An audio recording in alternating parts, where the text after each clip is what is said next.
that's when Samuel says, "Oh, you brought your homeboys with you. The culture cheat code. Yep. Deduct one life." Now, that could be a lot of things. It's like, anytime a lot of black men are together, that's always seen as a threat. Always seen as a threat when you group up. Going back to the Black Panthers, Nation of Islam, the Civil Rights Movement. Anytime black people got together, it was considered a threat. Samuel Jackson said, "Oh, that's a culture cheat code. We're going to deduct one life." And if you look at from the Nation of Islam to the Black Panther Party to the Civil Rights Movement, leaders were always killed in each of those factions, right? From the Nation of Islam, Malcolm X murdered. Deduct one life. You go to the Black Panthers, Fred Hampton. Yep. Deduct one life. And even with the Black Panthers, they manipulated it in a way where they became drug addicts, things of that nature. They took their strength from them. Yeah. Go to the Civil Rights Movement. Deduct one life, Martin Luther King. So when we talk about the layers of this thing, when you brought your homeboys with you, the culture cheat code, we're gonna take something from you. We're gonna make you pay for this. So, like I say, there's a lot of layers to this thing that people are missing, that people not really understanding what's happening, that people are just passively watching. But if you understand the history of America and you understand what's going on, you understand how powerful that is when he says deduct one life.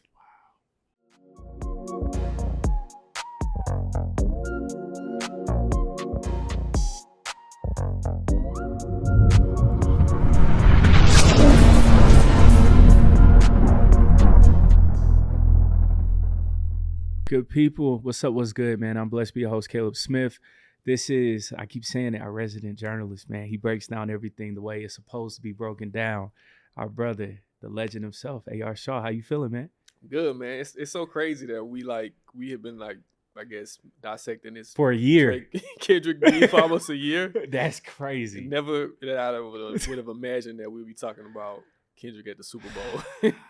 Man, AR, bro, having just these talks with you, man, I enjoy it because you are boots to the ground, but then also you know how to decode things. So I already know in the title it's going to be decoding Kendrick Super Bowl halftime show. But man, before we even press record, you shared a really dope story about you kind of in that journalist bag already knew a little tidbit. So man, if you can share that story with the people. Yeah, so just give everybody a background. I've covered probably 10 Super Bowls. Sheesh.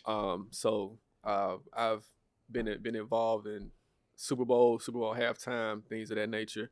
And I have a friend who's one of the producers with the Rock Nation. Wow. And every year, it's just funny that we don't really talk. I have his number, he has my number, but we never really communicate. But we always see each other during the week of the Super Bowl, and we chop it up for whatever reason. Last year when Usher was at Vegas, we chopped it up, and he told me, he was like, yeah, you gotta watch out for this, watch out for that.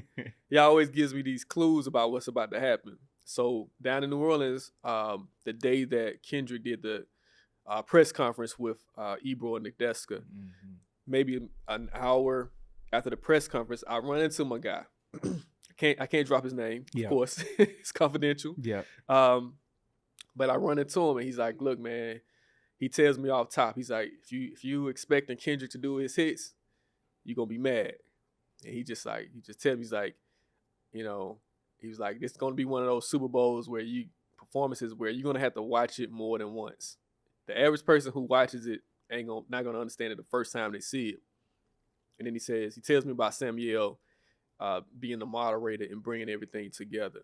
So I'm getting context clues, maybe it was Thursday, so it was 3 or 4 days before the actual Super Bowl. Yeah. And I tweeted out. I basically tweeted out. I said, in my tweet, kind of what he was saying, that if you want to have to watch this more than once, you're gonna have to this is gonna have to be active watching to understand this Kendrick Lamar Super Bowl halftime performance. It's not something that you just gonna be able to get up to, party and dance to. You're gonna have to actively watch it. Wow. AR, man, this felt like the blackest Super Bowl I've seen in a minute, which actually that says a lot because the past few have been really, really dope. But it was the city in New Orleans, starting it out with Southern, boots to the ground, killing it. Then Master P, he's walking up, and then everybody's just getting down. And then Jalen Hurts. I felt like the Eagles were like Black America's team For sure. on Sunday. Like everybody was on the same accord. Definitely. Everybody wanted to see Jalen win. You see a black quarterback win it. Definitely. A team that's pretty much all black. Philly is a real black city. It's a staple. AR, you were actually there. Not too many people can say that you were there on Sunday at the Super Bowl. What did that feel like? So, first, I'm going to go back to what you initially said, it's being like the blackest Super Bowl. And you're right, this was the blackest Super Bowl that we've seen in terms of culture and what was happening on the field. I think we have to give a nod to Jay-Z, because Jay-Z, he took a lot of flack a few years back when Rock Nation partnered with the NFL to do the Super Bowl halftime show. And Jay-Z caught flack because of the Colin Kaepernick situation where they were basically blackballing Colin Kaepernick. It was the owners. It wasn't the NFL. It was the owners. They wouldn't sign Colin Kaepernick due to his kneeling protest of what was happening with police brutality in America.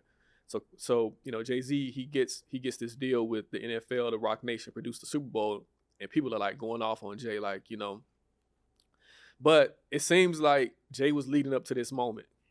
Like we're gonna give them something soft. We'll give them Shakira. We'll give them The Weeknd.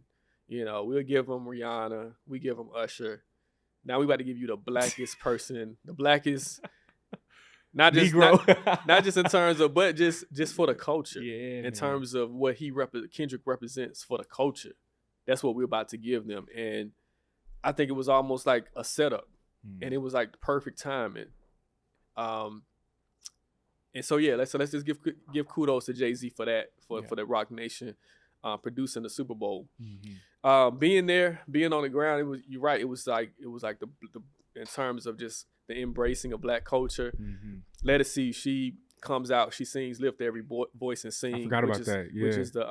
Which is the Black national anthem, written by James Weldon Johnson in 1900, who was a graduate of Clark Atlanta University. Come on. So there's some Atlanta connection there. Wow. With the Black national anthem. So Ledisi does the Black national anthem with a choir of 125 youth from New Orleans that back up, and they do, it was a powerful rendition of the Black national anthem. Following Ledisi, we get Southern University Marching Band comes out. They represent the for HBCUs. And then you get Terrence Blanchard, who was a famous jazz musician in New Orleans. Then after that, you get Trombone Shorty. They do American the Beautiful, and it almost like a jazz rendition of America the Beautiful. And then you get John Baptiste, who does the national anthem. And this is all before the game kicks off. This is before Kendrick. So you're right. It represented New Orleans culture. It represented black culture, and what black culture what everything that it details.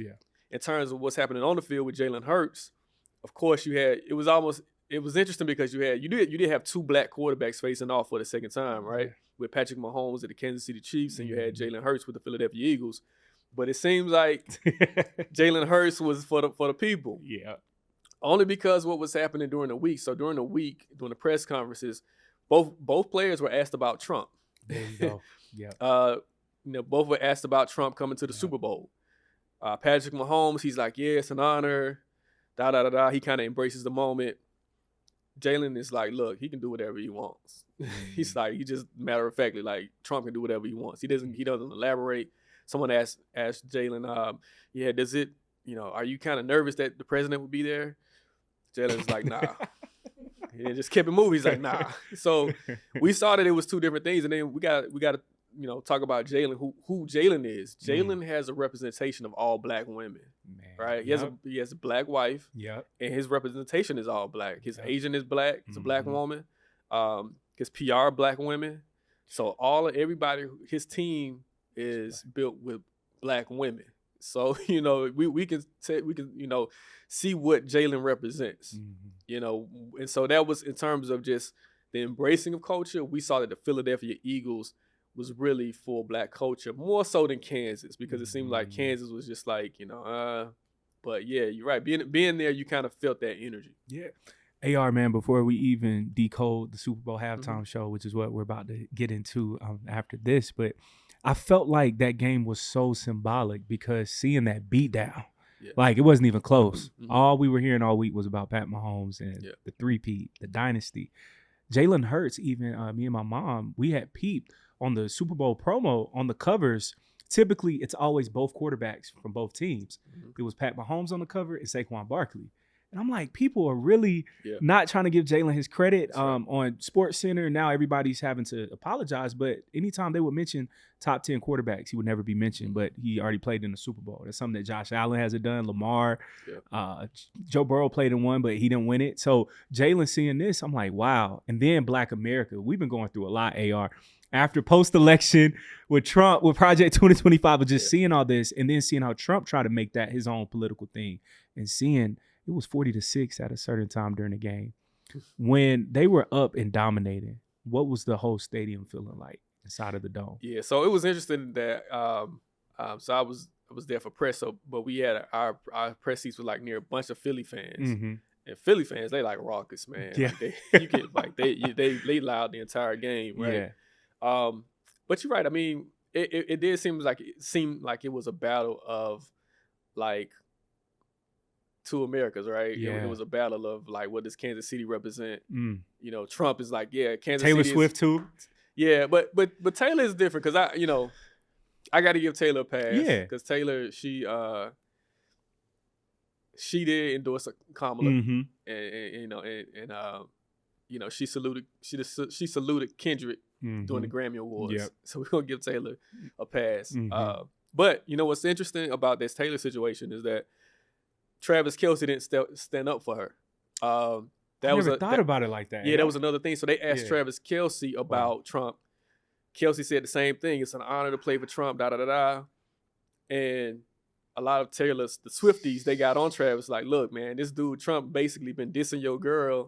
How you gonna turn around and say it's an honor to play for this dude that's dissed your girl? Like, come on, bro. Like, it's not a good look. Sometimes you don't have to say anything. Sometimes you can just say, oh, well, that's cool that he'll be there and keep it moving. But when you say it's an honor for him to be there, a man who dissed your girl previously, and then he dissed her again after the game.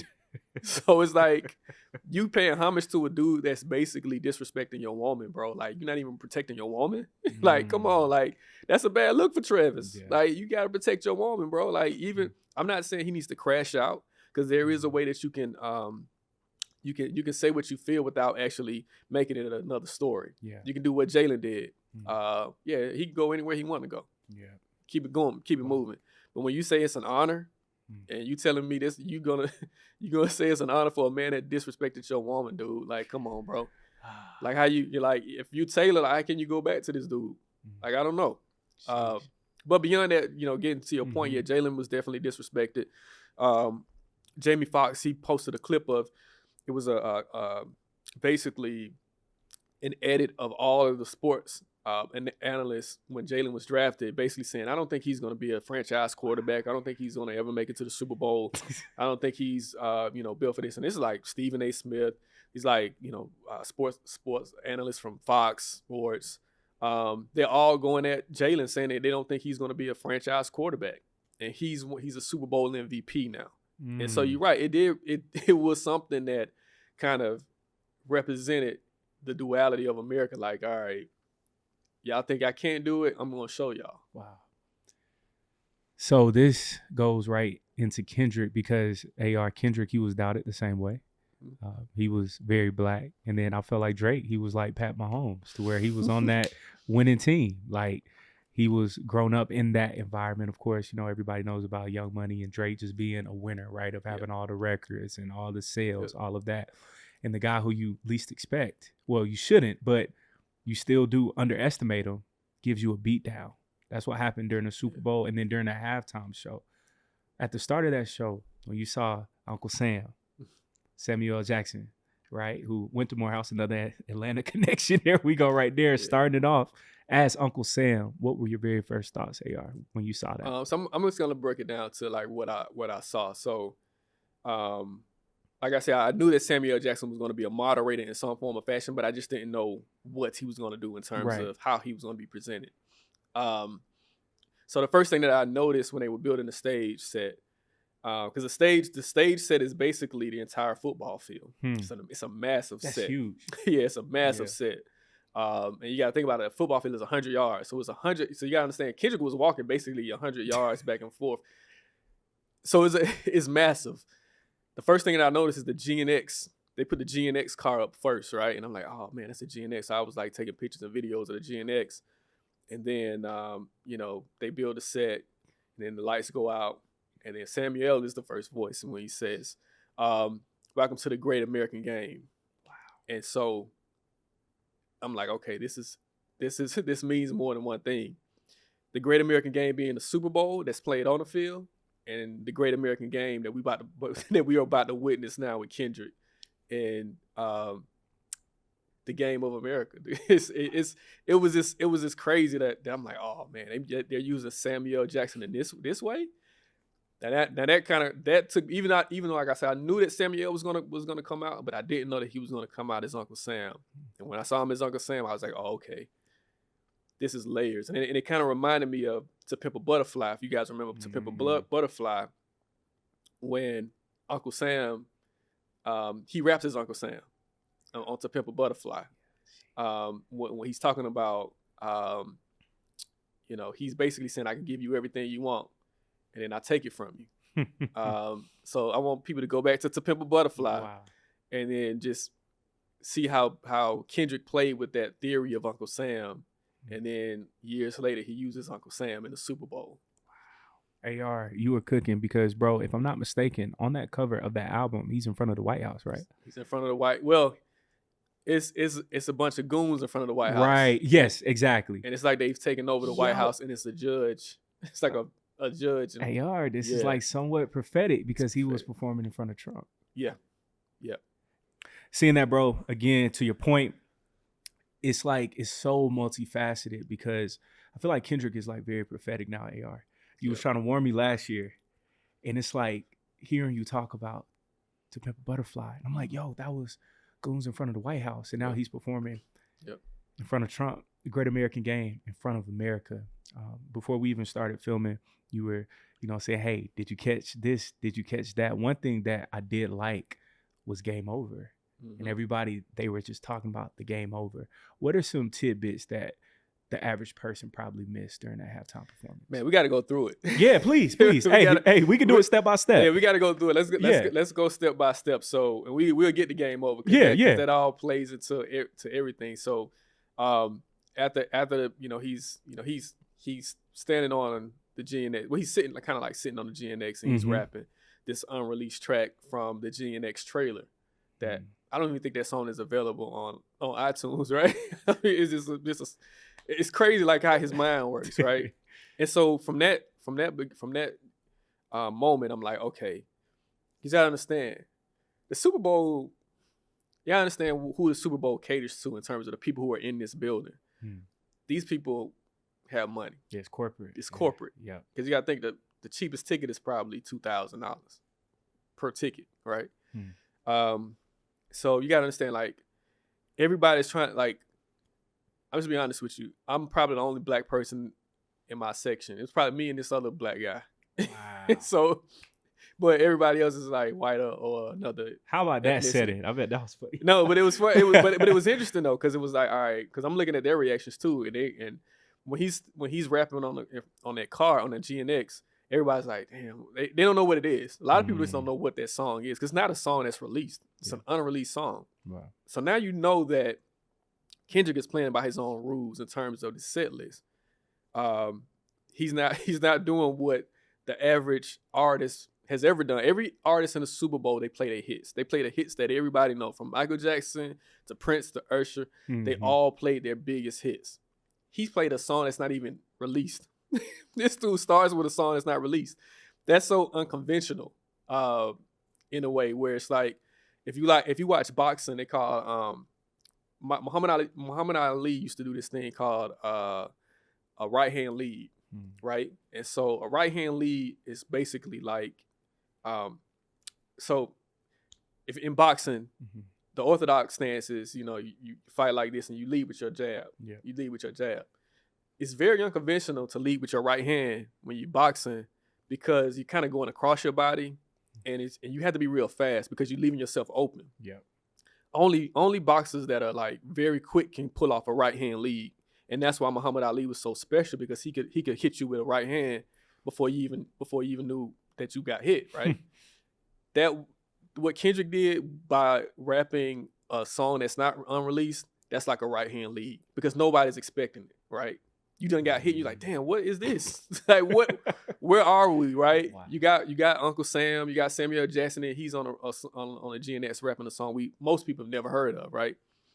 Then you have a bunch of I guess the Bloods, the Crips, people in white jumping out of this car, kind of almost like a clown car, right? Just dozens of his dancers jumping out of the car.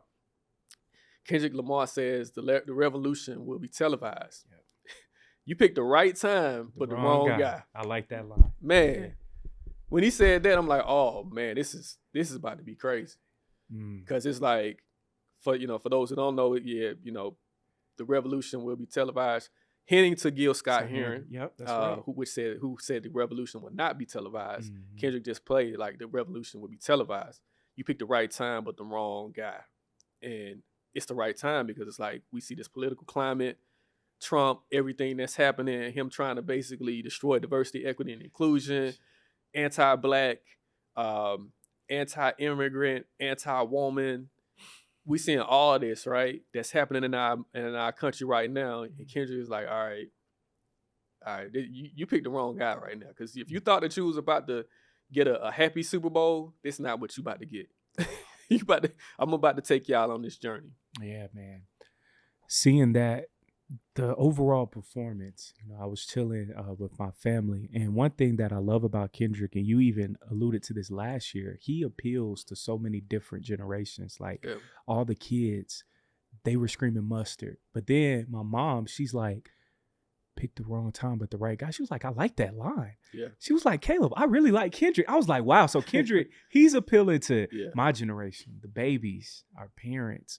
That performance, it was so bold, AR. What do you think makes Kendrick so special? Because seeing that, I'm like, his mind is...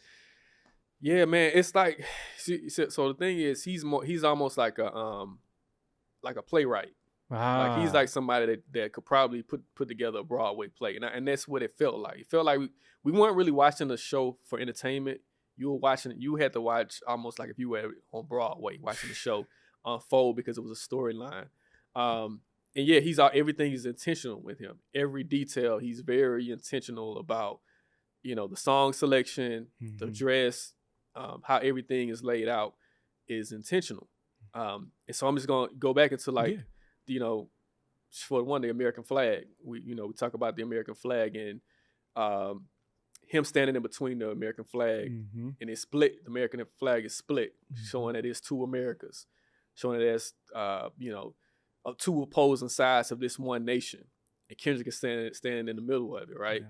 And there's a moment when some of the dancers, they put their hands on the backs of each other, and it's like America was built on the backs of Black Americans. And so these are just little tidbits. Sheesh. That if you're watching this, like you're like, all right, what is going on? There's no way you could catch that in the first time. First few times you're not gonna catch it. Yeah. But if you look at the still and you see the hands on each other's on the dancers, they got their hands on each other's back, is that America was built on the backs of Black people. Wow.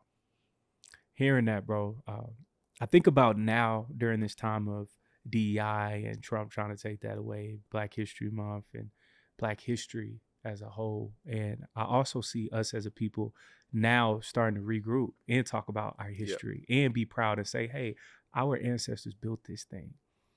Seeing that part with Kendrick, what are your thoughts about him openly doing that during the Super Bowl? To your point, two America split, and the Black man, he's in the middle of that, Black people as a whole.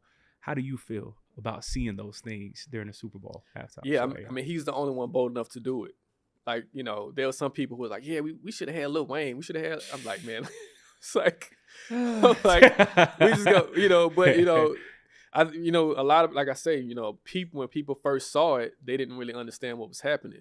They want to just dance. They want to just sing. They just want to just like, oh yeah, he's doing this. No, Kendrick is like, look, you picked the right time with the wrong guy. If you thought that you was gonna have fun and no, this you picked the wrong guy. So he's taking you on his journey. He's not doing the hits. He's not doing the songs that you know about. He's basically giving you his story, and he's making you follow his instructions. And so yeah, for me, it just really, it kind of just made me like, man, I'm glad that he's doing this on the world stage, because no one would be bold enough to do this in this manner like Kendrick. Yeah. And you talk about, you know, just the Samuel L. Jackson aspect of it with Samuel, you know, coming back and he retorts, no, Kendrick, too loud, too ghetto. And you know what I'm saying? And he admonishes Kendrick from that. And then Kendrick goes into be humble. You know what I'm saying? So it's like, that's what America wants. America doesn't want black people. Every black, you know, you have Malcolm X on the wall. You have Martin. You have Nipsey. You have all these black greats who were basically destroyed by America in one way or another because they were too loud, too boisterous, because they went against the grain. Wow. And we see Samuel L. Jackson saying that, right? But it's like, if you don't really, it's kind of like, if we go back to like Negro spirituals, a lot of Negro spirituals, they were sung in a way where black people knew what they were talking about, but the white people who were listening, they had no idea what was happening. That's a great breakdown. I didn't think about it. Yeah, and so this was almost like a Negro spiritual in a sense, a visual Negro spiritual, where it was like white people really didn't understand. Like, I'm not gonna say all white, because some of the white people who were in the culture who understand, they got it, and it was some people who got great breakdowns. But you're talking about the average person that was in that stadium, they didn't know what was happening, right? They just like, oh, what's going on, right? Yeah.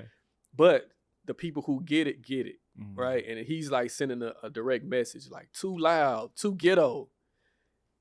Then Kendrick brings out SZA.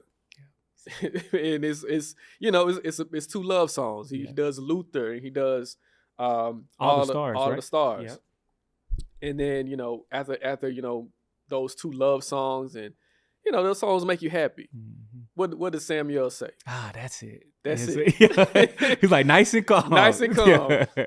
And that's just like, you know, but if you just watching it, you thinking, oh, this whatever. But it's a real indictment of America. They want you to dance. If Kendrick would have did all songs like Luther and All the Stars are radio hits. Those are the only like kind of radio hits. If he did those nice songs, he's like, all right, everybody will be happy. That's what America wants. They want you to kind of be docile. They want you to not have that fierceness. They don't want you to have that bite.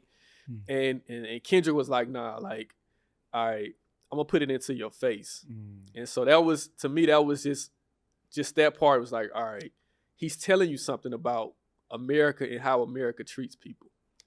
On that same standpoint, AR, you are 100% right. Because scrolling on TikTok, Instagram, everybody has a hot take. And I would see it was very few and far in between. I got to give everybody credit of a white person here or there. And a black dude, he went viral. He was like, all the white people I was with, they had no idea what was going on. And Kendrick, he's not even that popular. And then, of course, like, old dude who you saw as well crying about Drake. And that showed me, dang, people didn't see the same thing. What are your thoughts, AR, of seeing how in America a white person could see something completely different during a halftime show, and some black people who were on that side see something completely different than what the culture saw that night? Man, so I'm gonna word this in a way that's all right. So because what you're saying, it goes beyond race, right? It does. Because it was a lot of black people who were like, oh, this was boring. They did. I didn't even think about that. You're right, AR. Like, it was mid. Yeah, it was mid. Yeah. Like, I went to sleep, da-da-da. And there's one thing that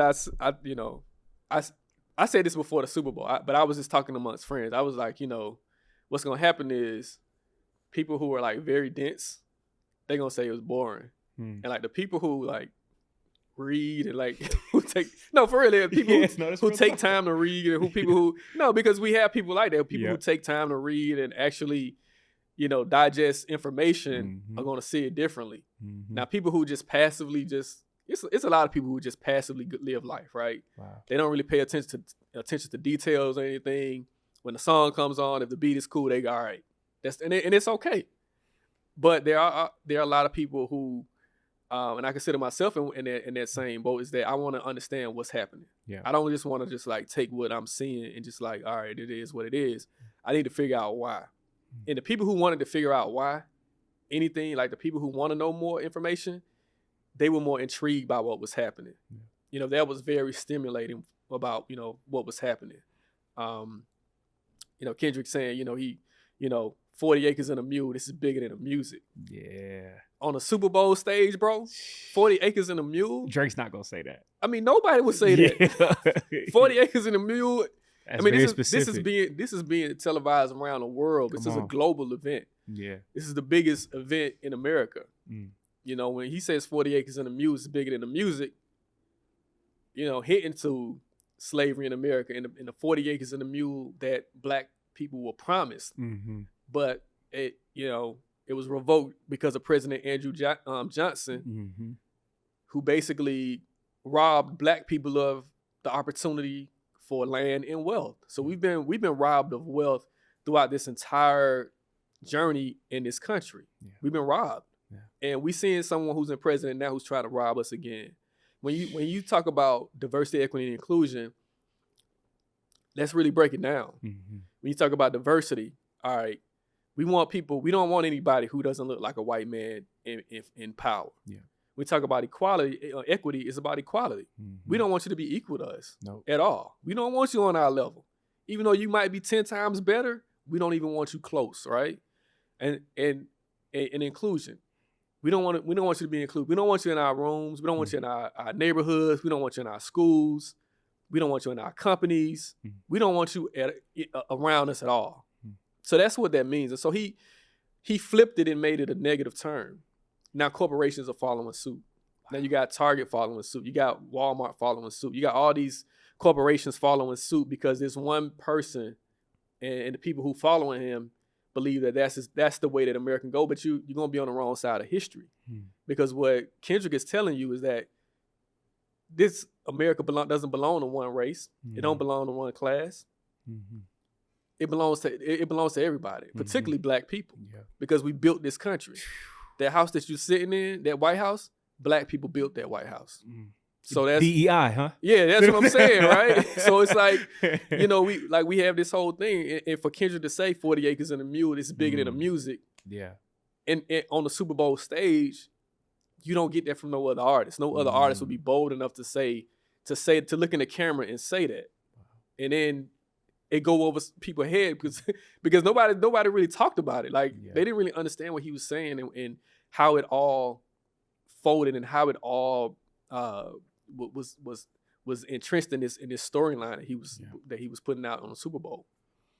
AR, brother, I gotta salute you because last year I have always, I would say, admired Kendrick. I respected him, but after seeing you do breakdown after breakdown, that inspired me. And then my wife said, of course, she's a Kendrick stan, to just keep going back into his work. Damn was one of my favorite albums, even like when it first came out. But hearing that again, then when you start going through his whole catalog, it's like he's been on this wave this entire time. And seeing that performance, it felt like the overall Black American experience was shared with the world. Yep. What do you think drives that for Kendrick? Because we see artists like what you say, a Wayne, he wouldn't give you that. Wayne has always been politically insensitive, not being aware. He's made dumb remarks with the Trayvon Martin things, Emmett Till, all that stuff. Drake, we already know with Drake.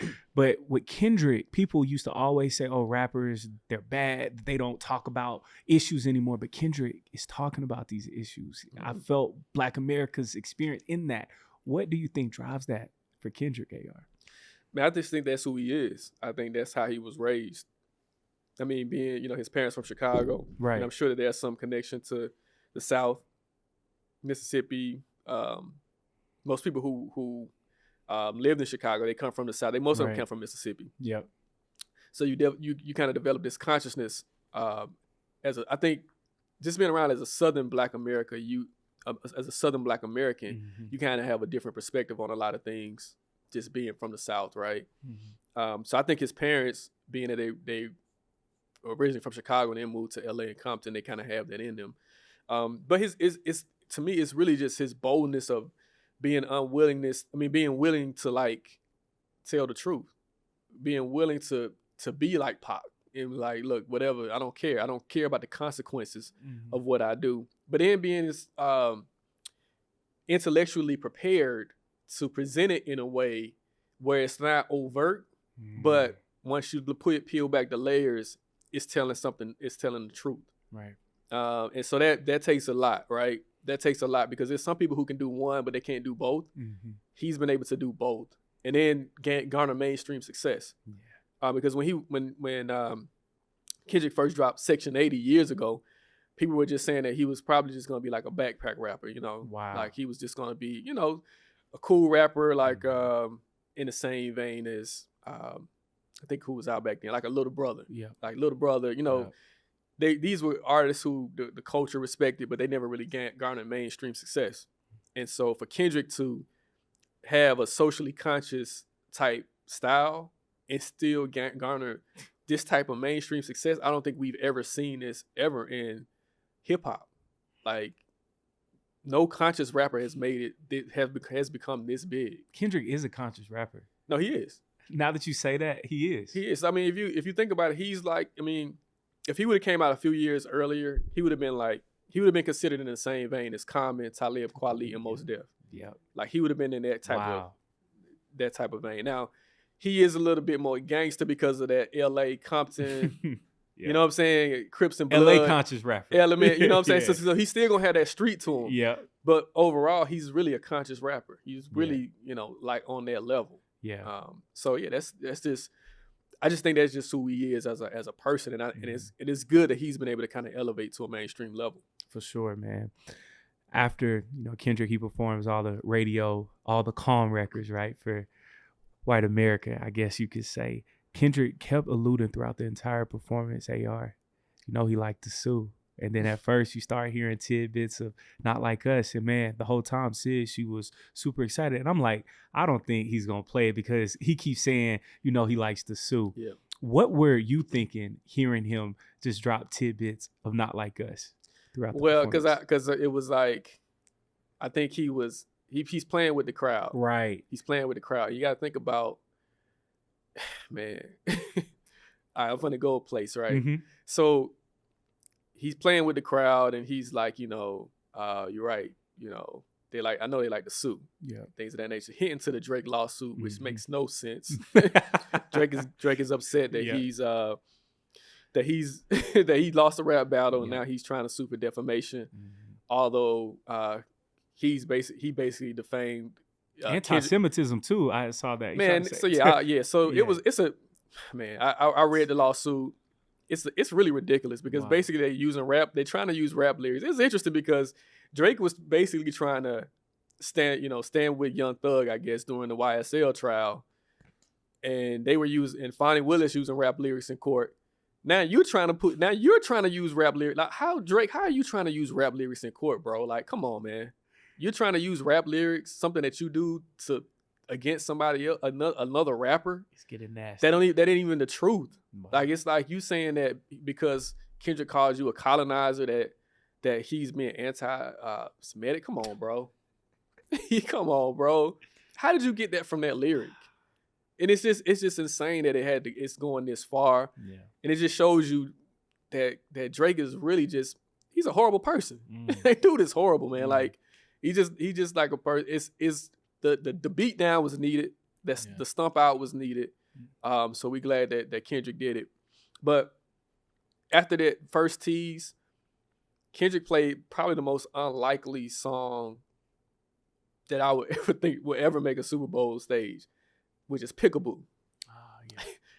All right, Peekaboo to me isn't even really like one of the best songs on GNX, right? Mm-hmm. It's a lot of songs that's better than Peekaboo. Yeah. It's probably towards the end in terms of just, you know, but there's a message in Peekaboo. And there's a subliminal message in Peekaboo that alludes to Drake's involvement with the murder of Extension. And if you look at the Super Bowl halftime show during Peekaboo, Kendrick is standing on an X. He's standing on an X. God dang. So you gotta really like pay attention and listen to Peekaboo.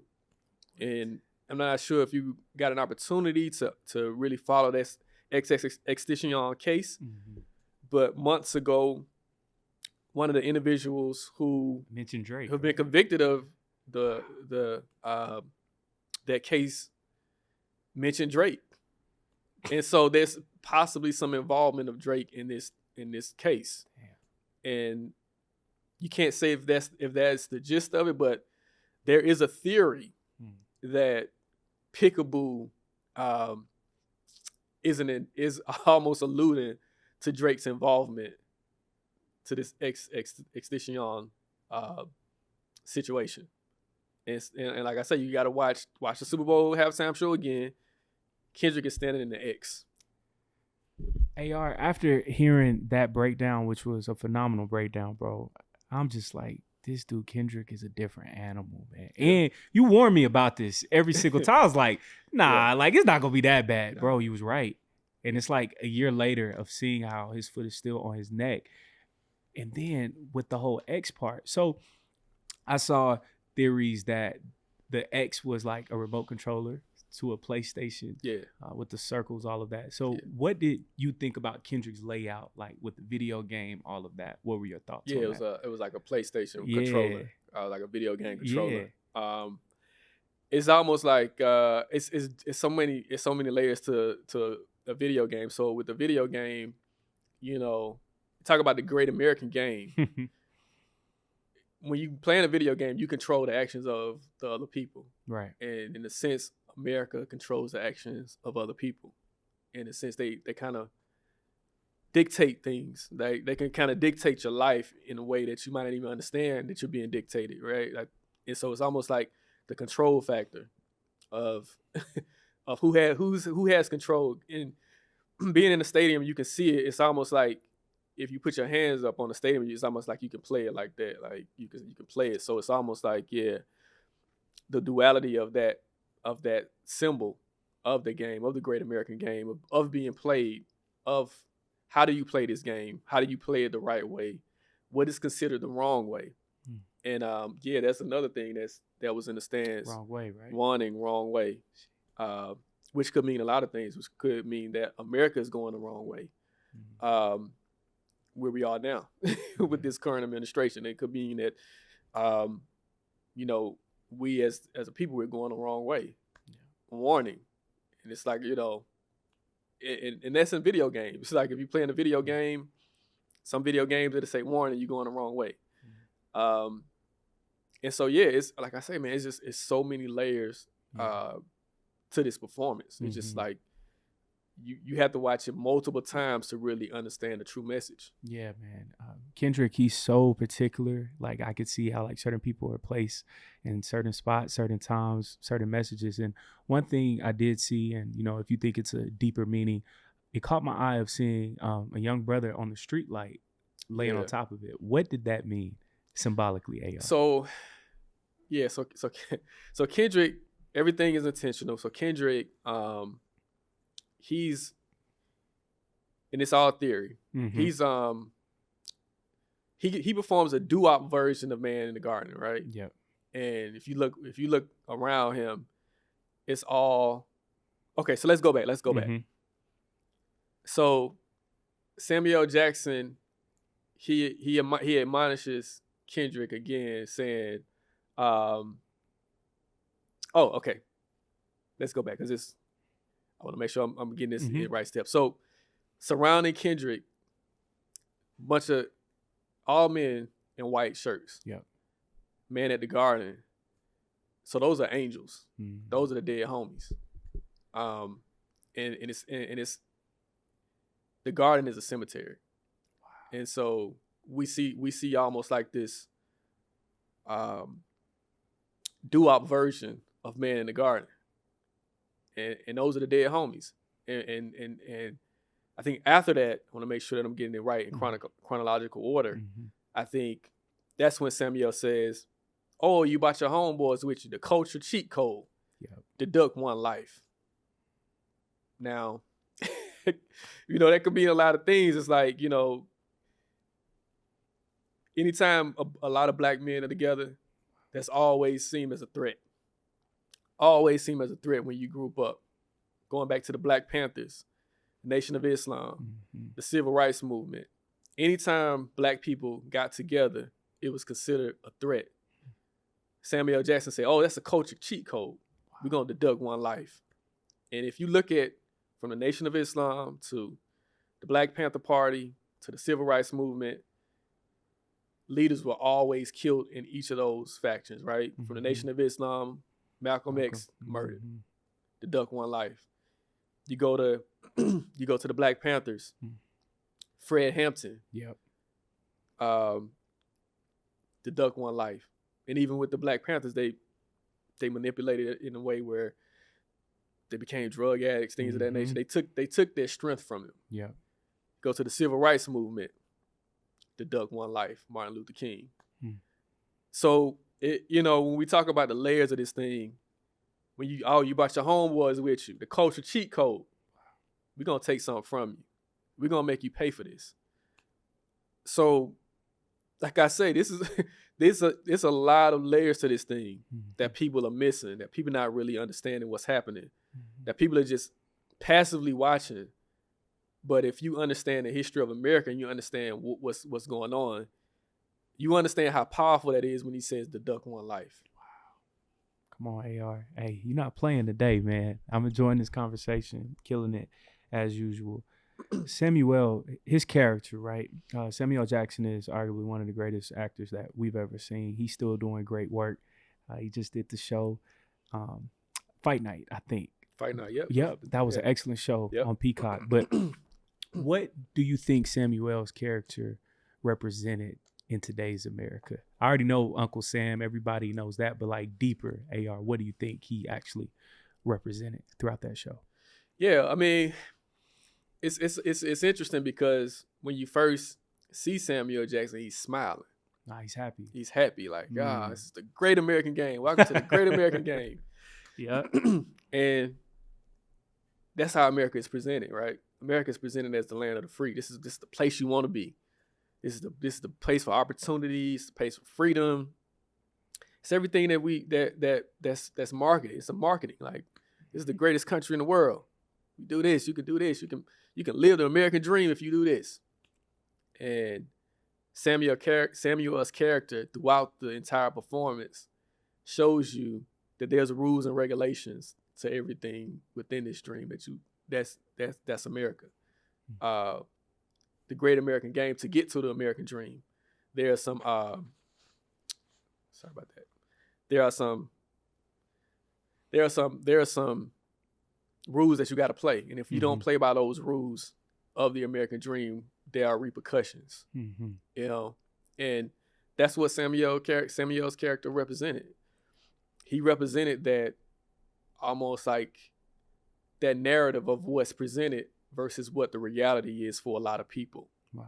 And like I say, he comes to you in a smile, but then when Kendrick steps out of line, he admonishes him. He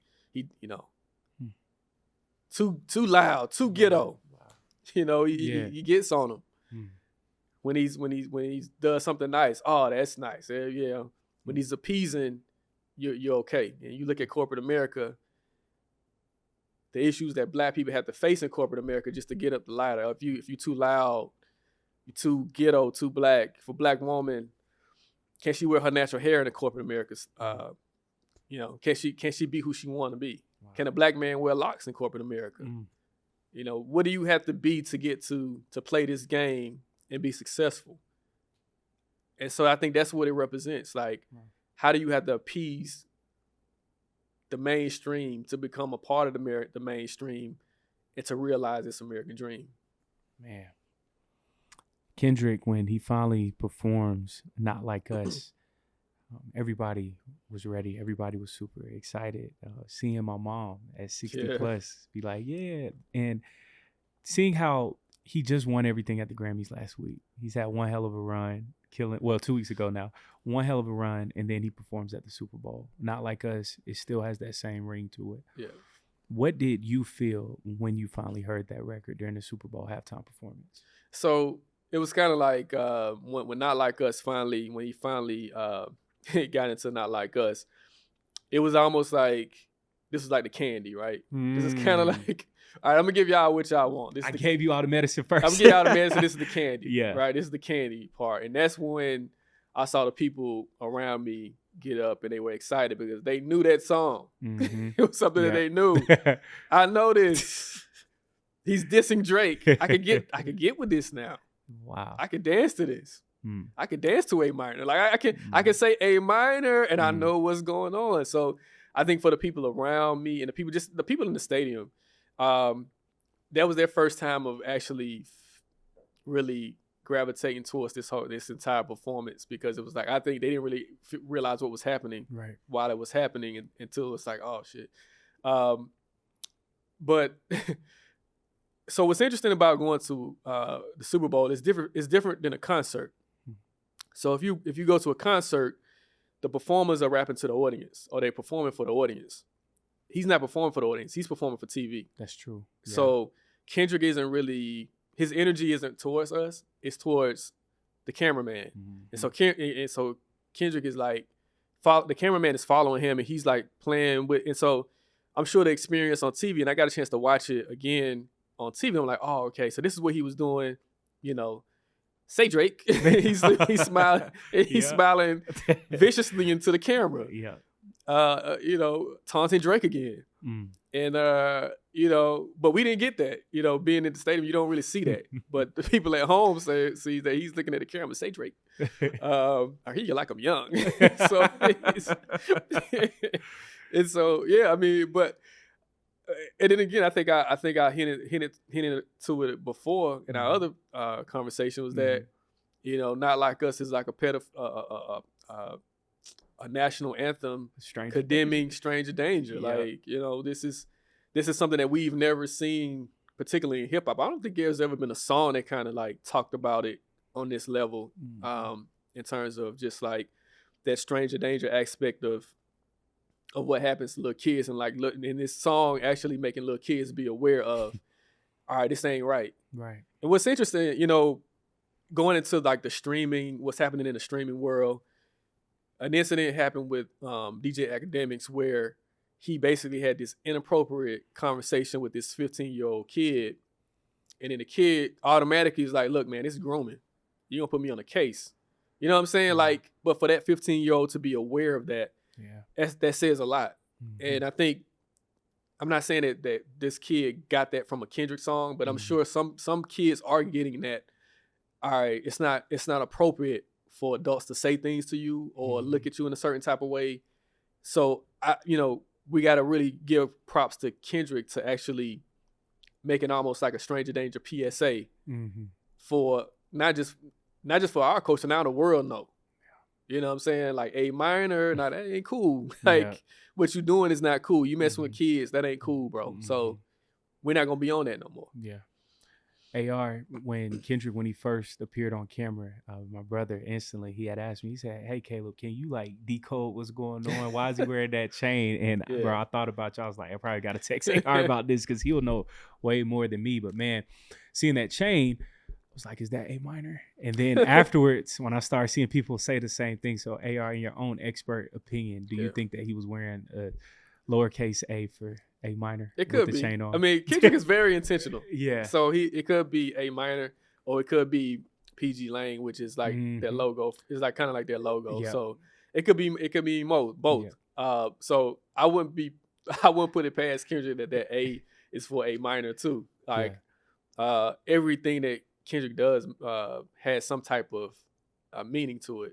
He had the song. He had on his jacket, I think he had Gloria on it, and I think if you look at GNX, that's a song where he talks about his pen, and he talks about how music pretty much saved his life and how it was allowed him to have a voice. Yeah. And so from that standpoint, we see, the meaning behind what those symbols represent. Yeah.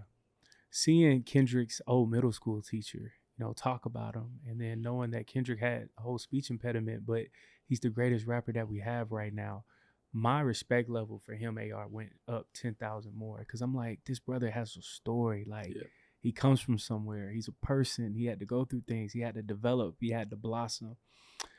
What do you think makes a Black American artist so dangerous, AR? Because now I've seen that he had a teacher that was teaching him Black history, a thesaurus, reading books, teaching him words to read. Things. I'm like, he was trained for this. What do you think makes a Black American artist so dangerous to perform at a Super Bowl in America for America's game? Well, what's interesting about Black artists and Black art in particular, it could be dangerous in both ways. It could be dangerous in a negative sense, and it could be dangerous in a positive sense, because we just have this power of inspiring people, influencing people, being able to reach the masses with our creativity. And so you can use your creativity in a negative way, and you can use your creativity in a positive way. We've seen that Kendrick is using his creativity in a positive way, and that's this major that he's bold enough to do it, because there's similar to what was playing out in that performance of Samuel L. Jackson saying, no, it's too loud, too ghetto. Kendrick knows that, and Kendrick knows that he could possibly be losing money based on the things that he decides to do in terms of his art. But he's at a point now where he's unafraid to do anything in terms of speaking out, in terms of actually calling America out for what it is. Like I say, there's a lot of artists who would have been afraid to do anything calling the nation out in front of the NFL, in front of the president, who we know how the president feel about you, and you're gonna be willing to do it in a subversive way, where it's like, all right, we know what he's saying, but this guy, the president, might not know what he's saying, but he's really indicting the president and everybody who's coded language, almost like coded. No, it's coded. Like I say, it's like Negro spirituals, like Black spirituals. These are languages, the code languages that Black people have always used within their own groups to get free. Like, we talk about when going back to slavery, when Harriet Tubman was freeing the slaves. Them using songs to find the Underground Railroad. You know what I'm saying? So we always figured things out. We always had to figure it out. And this is a moment where we're gonna have to figure it out again, because they're gonna try to cut off, in terms of this administration, is gonna try to cut off every resource that's available to Black people. We're gonna see that. We're gonna see that they're trying to do that. And now we're gonna have to figure it out again. We're going to have to figure it out like our ancestors figured it out during slavery. We're going to have to figure it out like our ancestors did post-slavery during Reconstruction, when there was a few years where Blacks got a lot of freedom, but then white America, they were upset with that freedom. It's a pattern, AR. And then, they were upset with that freedom. And then we got the Jim Crow laws. And then after those Jim Crow laws, we had all these race riots in Atlanta. We had, of course, Tulsa, Oklahoma race riot, where Black Wall Street was destroyed. We had Wilmington, North Carolina, where whole towns were wiped out. And, we had to deal with that all the way up until Brown versus Board of Education. And then even after Brown versus Board of Education, we're still dealing with voters' rights acts and just having the opportunity to vote. Like, this is like the 60s. Like, you got to understand, like, this wasn't that long ago. You have people who were born in the 60s who can tell the story now. We have people who had to integrate those high schools where white people basically called them racial slurs. They're alive to this day, who can tell their own stories about how the discrimination that they faced. So you go to that, and then the passing of the Civil Rights Act of 1965, and then following the Civil Rights Act of 1965, we see the pushback of a lot of white people, that white flight, leaving these communities, taking all the resources out of these communities in America, creating these cities that lack resources. You see them taking their kids out of schools that have been integrated, putting them into private schools that are funded by taxpayers. So they're using our money to fund their kids' education, but our kids can't go to those schools. That's right. We get affirmative action in the 70s, move along, and then you get Ronald Reagan, who takes away the quotas, who does a whole thing about the quota situation, and you struggle in the 80s. The George Floyd situation happens in 2020, where we get all these corporations like, oh, we're gonna donate all this money to Black America. We're gonna donate all this money. We see all these pledges, and they gave some money, but most of the corporations didn't give all the money that they said that they were going to pledge. Yeah. And now all the same corporations that said that they were going to pledge all this money during the George Floyd protests have now backed out, and they don't even want diversity, equity, and inclusion within their companies anymore. Which doesn't just mean, it means a lot. It means hiring diverse staff, allowing diverse people to climb up the corporate ranks, corporate contracting. Then I understand that the federal government, those contracts for the American government, a lot of Black people get contracts. Yeah. I think during the Biden administration, Black people got the most Black-owned businesses got the most contracts in history. Wow. $10 billion. $10 billion that Black-owned companies got under the Biden administration. So that's why I was kind of like, when we were talking about politics, I'm like, that was gonna be my very next question. I'm like, we were talking about this. I'm like, y'all can't worry about this dude look like Freddy Krueger. Right. He looked like, He was like, hey, focus on the policy. I was like, focus on the policies. Yeah. Because from a money standpoint, Black people got $10 billion. That ain't gonna happen again. Yeah. Not under this administration. AR, that leads into my very last question perfectly, bro, because I was just about to bring up last year, I would love our conversations, honestly, off camera about politics. Yeah. And I told you that I respected your stance a lot because you were one of the very few people that actually had reasoning behind it. And it was reasons that I could get with as a Black man. Like, yeah, we don't have to agree about Joe or this part, but what does the policies look like compared to option B with Trump? And everything that you said back then a year ago is coming to life right now.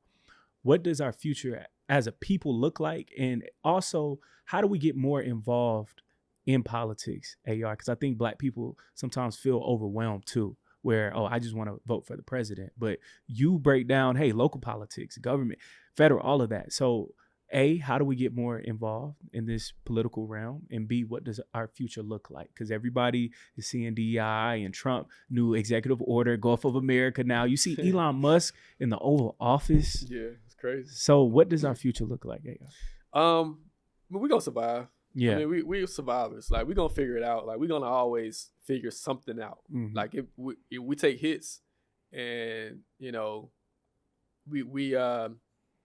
we struggle. Some people are going to struggle. Mm-hmm. It's going to be hard, but we're going to figure it out.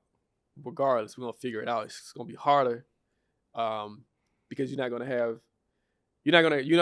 to be able to get a piece of the American dream as easy as you would have if Biden or Kamala would have won the election. Mm-hmm. And yeah, like I said, that's what I was telling people. I was like, mm-hmm. Don't worry about if this guy if you don't like this guy. Look at the policies. Look at what's happening. Mm-hmm. Like, just peep the game. Peep the entire board. Peep the entire chessboard. Not just the two pieces. Not just the two right. pieces. You're right. Peep the entire chessboard. What do these two pieces? What do they represent?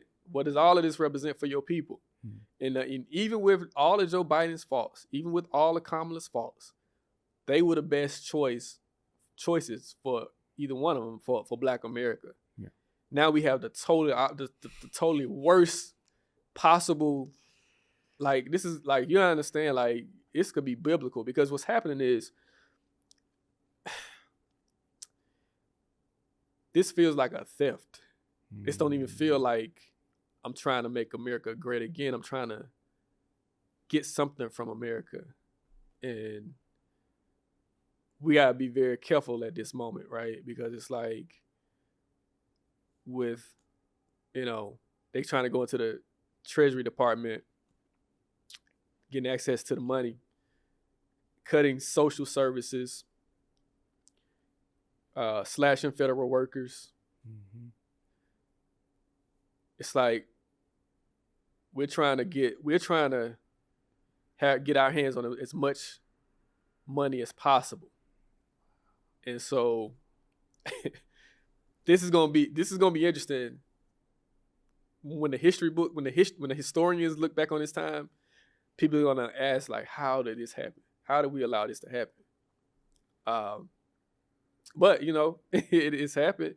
We're here, and I think the best thing that we could do moving forward is to really understand how we can help each other out from a local standpoint. Figure out who your council people are. Figure out who, mayor, governor, like figure out what's happening on the local level. Because there's still gonna be ways to thrive, right? There's still gonna be ways to have success, but you're gonna have to figure it out now, right? Back to this thing, like back to the Kendrick performance, the Great American Game. Like any game, you got to figure that game out. Sometimes when you play it the first time, it's like you miss it and you lose a man. But the more you play it, you figure it out. So I would say, going back to Kendrick, treat it like a game. Like, try to figure this thing out the best way you can. Figure out who the people you need to talk to that's going to make your life better from a local standpoint. Don't get so caught up in what's happening with the headlines, because every day the president is going to say something crazy. He's going to do something crazy, but you can't be distracted. You got to stay focused on your goals of what you need to do in your personal life to make your life better, to make your family's life better, to make your friends' lives better. That's what you have to focus on. Don't get caught up in that distraction. Don't get caught up in the weeds. Not saying that you shouldn't be informed. Definitely be informed about what's happening, but really figure out a plan on how you're going to be successful over this next 4 years, how you're going to prosper over these next 4 years. But there's always going to be ways to prosper. You're just going to have to figure it out. My man, AR, bro, it is always a pleasure, man. I appreciate you, bro. These conversations are always fire. On the way out, bro, where can everybody get Trap History? Tap into the book, the platform. Man, I think I'm actually have the book at home right now out of all times. Is there? Perfect. Look, I know I got like 2 copies of it. But For sure, man. I always appreciate the support. Trap History. Appreciate you supporting this project. Man, Trap History. Atlanta Coast and the global impact of trap music. Definitely check that out. So yeah, man, it's definitely been a blessing to kind of just continue to use it as a way to just speak truth about what's happening, not just from what's happening in Atlanta, but from a culture standpoint, because it's like we all deal with the same things one way or the other. So so definitely check that out. Trap History. Yeah, man. Hey, I say this all the time. Anytime it's something that's breaking in the culture, I always got to call you, get your mindset on it, perspective, because, bro, people, they truly enjoy it and they love it. So, y'all, once again, the great A.R. Shaw, blessed be your host, Caleb Smith. Make sure after this episode to watch Kendrick's halftime performance with a new set of glasses, lenses, all of that good stuff. But, man, we appreciate y'all. We love y'all. Until next time. Peace.